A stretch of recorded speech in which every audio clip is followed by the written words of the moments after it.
श्री शिवाय नमस्तु भयम। दोस्तों, जैसा कि आप सभी लोग जानते हैं कि 21 जनवरी 2026 यानी बुधवार को पड़ रही है माघ महीने की शुक्ल पक्ष तृतीया तिथि। और दोस्तों, यह वह तिथि है जो माघ महीने में पड़ने वाली सबसे बड़ी तिथि है, क्योंकि यह बुधवार के दिन पड़ रही है, जो बहुत ही खास है। और दोस्तों, आप सभी लोग जानते हो बुधवार तिथि का अगर सबसे बड़ा कोई उपाय है तो वह 5 गेहूं के दाने वाला उपाय है। तो दोस्तों, इस बुधवार तृतीया तिथि के दिन आप लोगों को इस वाले उपाय को जरूर करना है। बहुत सारे लोग होंगे जिन लोगों ने इस उपाय को ना किया हो, मतलब पूरा साल निकल गया, उन्होंने किसी भी दिन इस 5 गेहूं के दाने वाला उपाय को ना किया हो। पर दोस्तों, आपके पास एक आखिरी मौका बचा हुआ है, जो कि 21 जनवरी बुधवार तृतीया तिथि के दिन है। तो इस दिन आप लोगों को इस वाले उपाय को जरूर कर लेना है। भले ही आपने पूरे साल भर इस उपाय को किया हो, पर अगर आपने इस माघ महीने के बुधवार तृतीया तिथि के दिन अगर इस वाले उपाय को कर लिया तो आपको इस उपाय को करने का वो फल मिलेगा जिसकी आपने कभी कल्पना भी नहीं करी होगी। इसीलिए आप लोग इस वाले उपाय को एक बार जरूर कर लेना, ताकि आप लोगों के हाथ से यह मौका ना जा सके और आपको इस उपाय को करने का फल मिल सके। दोस्तों, यह उपाय पंडित जी ने अपनी अभी की ही शिव महापुराण की कथा में बताया है, जिस उपाय को आज हम आपको बहुत अच्छे से समझाने वाले हैं। इस वीडियो को देखने के बाद इस उपाय को समझने के लिए आपको कोई और वीडियो को देखने की जरूरत नहीं पड़ेगी। तो चलिए दोस्तों, उपाय को शुरू करते हैं। देखिए, ये इस माघ महीने के बुधवार तृतीया तिथि के दिन ये इतना खास होता है, इतना महत्वपूर्ण होता है। देखा गया है कभी कभी बड़े बड़े पूजा पाठ अनुष्ठान से जो मनोकामना पूर्ण नहीं होते, वो माघ महीने के बुधवार तृतीया तिथि के दिन एक छोटे से उपाय करने से ही आपकी मनोकामना पूर्ण हो जाती है। और बहुत सारे लोगों ने इस उपाय को किया भी है और उनको इस उपाय को करने का फल भी जरूर मिला है। अगर आप लोग भी इस उपाय को करना चाहते हैं तो आप इस उपाय को पहले अच्छे से समझ लेना, सुन लेना, उसके बाद करना, आपको इस उपाय का फल जरूर मिलेगा। और इस उपाय को कर लेने से आपके घर में चाहे किसी भी प्रकार दोहक और समस्या क्यों ना चल रही हो, आपको उसका कारण भी नहीं पता है कि भाई ये समस्या किस कारण से चल रही है, उसका कुछ भी कारण हो सकता है, जैसे पितृदोष हो सकता है या किसी भी तरह का मंगल दोष भी हो सकता है। तो इस दिन आप लोगों को ये वाला उपाय कर लेना है। ये एक ऐसा उपाय है जिस उपाय को अगर किसी विशेष दिन पर किया जाए तो भाई उस विशेष दिन का जो है वह तो हमें मिलता ही मिलता है। पर हमने उस दिन पर इस 5 गेहूं के दाने वाला उपाय को किया है तो हमें उससे भी बड़ा फल मिलता है, और फल बहुत जल्दी मिलता है, क्योंकि आप इस उपाय को बहुत ही बड़े और विशेष दिन पर कर रहे हो। तो चलिए अब उपाय के बारे में बात करते हैं, लेकिन उससे पहले आप लोगों को यह जानना आवश्यक है कि आखिर यह उपाय किस समय करना है, किसको करना है और कैसे करना है। तो चलिए हम आगे आपको वीडियो में एक एक करके बता देते हैं। लेकिन उससे पहले अगर आप लोग हमारे चैनल पर नए हैं तो हमारे चैनल को सब्सक्राइब कर लेना, इस वीडियो को लाइक करके कमेंट बॉक्स में श्री शिवाय नमस्तु भयम ओम नमः शिवाय जरूर टाइप कर देना। तो दोस्तों, इस 5 गेहूं के दाने वाला उपाय को हमें इस बुधवार तृतीया तिथि के दिन कैसे करना है, किसको करना है, किस समय करना है और कहां पर करना है, ये सारे सवालों के जवाब आपको इस वीडियो में मिल जाएंगे। और जो ये वीडियो देखेगा भाई, उसको 5 गेहूं के दाने वाला उपाय जरूर करना चाहिए, क्योंकि इस दिन 5 गेहूं के दाने का भी ही बड़ा और विशेष महत्व होता है। और जब बात आ जाए 5 गेहूं के दाने की, तो यह सोने पर सुहागा वाली बात हो जाती है, और यह एक बहुत ही बड़ा उपाय हो जाता है इस बुधवार तृतीया तिथि का। तो अब दोस्तों, इस 5 गेहूं के दाने वाला उपाय को आखिर करना किसको है, सबसे पहले हम लोग वो बात जान लेते हैं। तो देखो, घर की जो बड़ी माताएं बहनें होती हैं, उन माताओं बहनों में से कोई भी एक बड़ी माता बहन इस वाले उपाय को कर सकती है। और अगर आप चाहें तो अपने घर में से सभी सदस्यों को भी इस उपाय को करवा सकते हैं। अगर किसी व्यक्ति की खुद की कोई मनोकामना है, खुद की कोई दुख और परेशानी है जो कि वो अपने लिए करना चाहता है, इस वाले उपाय को तो वो खुद अपने लिए भी कर सकता है।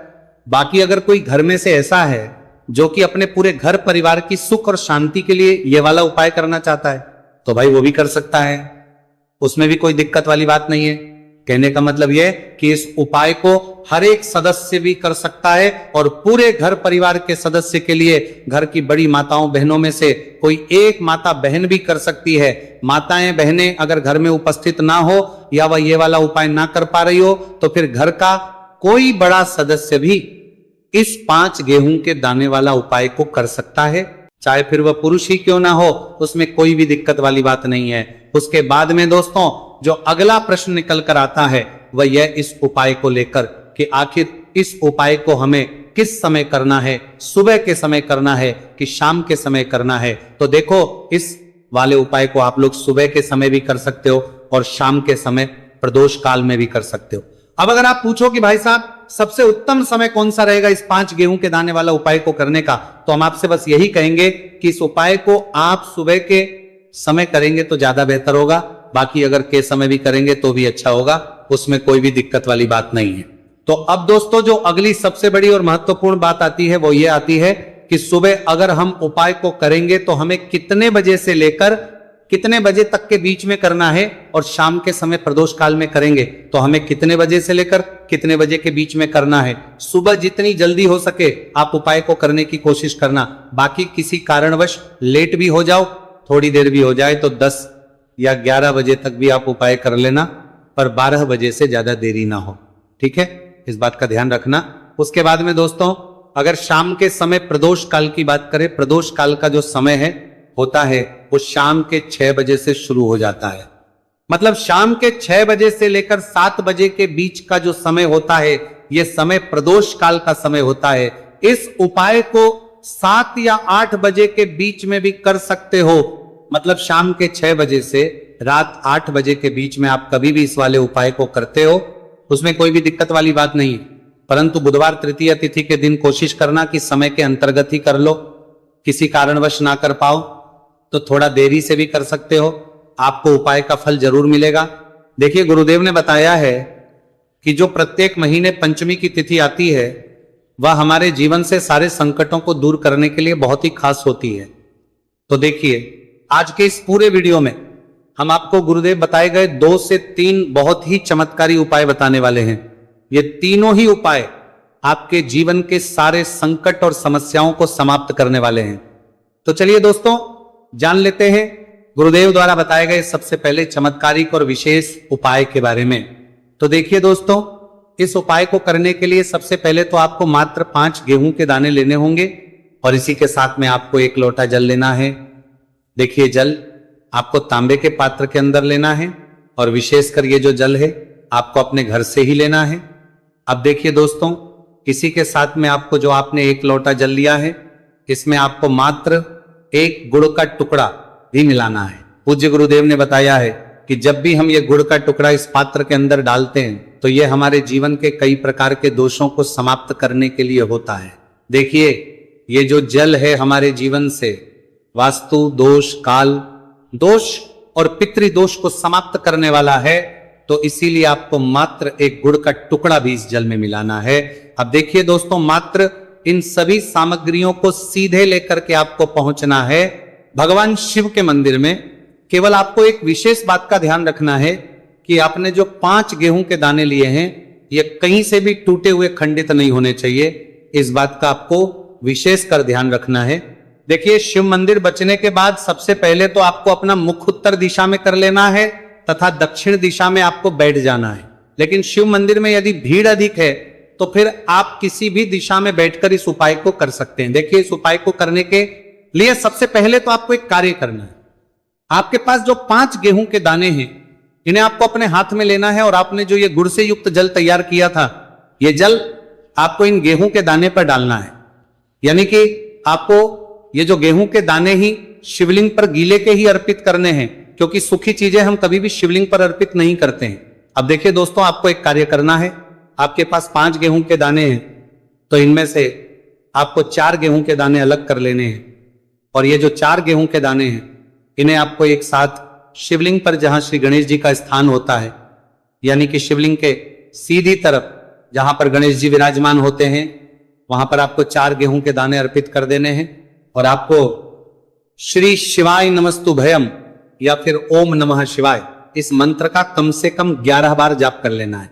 देखिए आपको 4 गेहूं के दाने शिवलिंग के सीधी तरफ अर्पित कर देने हैं।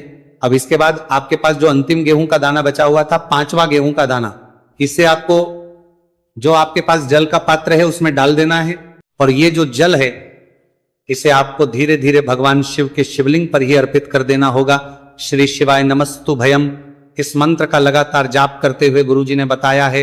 ये जल आपको इतने धीरे धीरे अर्पित करना है कि आप जल समर्पित करते हुए कम से कम 11 बार श्री शिवाय नमस्तु भयम इस मंत्र का जाप अवश्य कर सकें।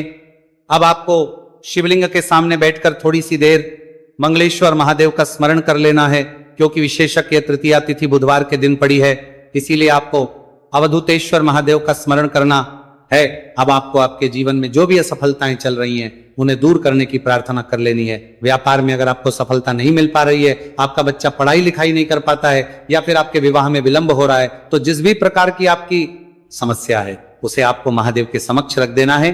गुरुदेव ने बताया है जो भी व्यक्ति ये उपाय इस प्रकार से कर लेता है तो उसके जीवन की जो सारी परेशानियां हैं वह धीरे धीरे करके समाप्त होने लगती हैं। चलिए दोस्तों, हम जान लेते हैं गुरुदेव द्वारा बताए गए दूसरे खास उपाय के बारे में। देखिए, ये जो उपाय है आपके जीवन में चल रही कर्ज की समस्या को समाप्त करने के लिए है। देखिए, पूज्य गुरुदेव कहते हैं कि कई बार हम कर्ज तो ले लेते हैं, लेकिन उससे उतारते समय हमें कई प्रकार की कठिनाइयों का सामना करना पड़ता है। और जब हमारा यह कर्ज नहीं उतरता है तो हमारे दिमाग में केवल एक ही बात रहती है कि एक बार है कर्ज उतर जाए, उसके बाद में जीवन में कभी भी कर्ज नहीं लूंगा। तो विशेषकर जीवन से कर्ज से जुड़ी हुई समस्या को समाप्त करने के लिए आपको ये चमत्कारी उपाय करना है। देखिए, इस उपाय को करने के लिए सबसे पहले तो आपको मात्र एक लोटा शुद्ध जल लेना हो तांबे के पात्र के अंदर, अपने ही घर से। इसी के साथ में आपको मात्र एक गुड़ का टुकड़ा भी लेना होगा। गुड़ का टुकड़ा आपको मात्र छोटा सा ही लेना, और सबसे आखिर में आपको मात्र मसूर की दाल लेनी होगी। यदि आप चाहे तो मसूर की दाल 11 भी ले सकते हैं, या फिर 21, 41, 41, 41 या फिर 108, जितनी भी आपके पास मसूर की दाल उपलब्ध है उतनी मात्रा में आप मसूर की दाल ले सकते हैं। अब मात्र ये जो तीनों ही सामग्रियां हैं इन्हें सीधे लेकर के आपको पहुंचना है भगवान शिव के मंदिर में। पूज्य गुरुदेव ने बताया है कि यह उपाय चाहे तो शाम के समय में भी कर सकते हैं। शाम को प्रदोष काल के समय में यदि आप यह उपाय करते हैं तो आपके लिए सर्वोत्तम होता है।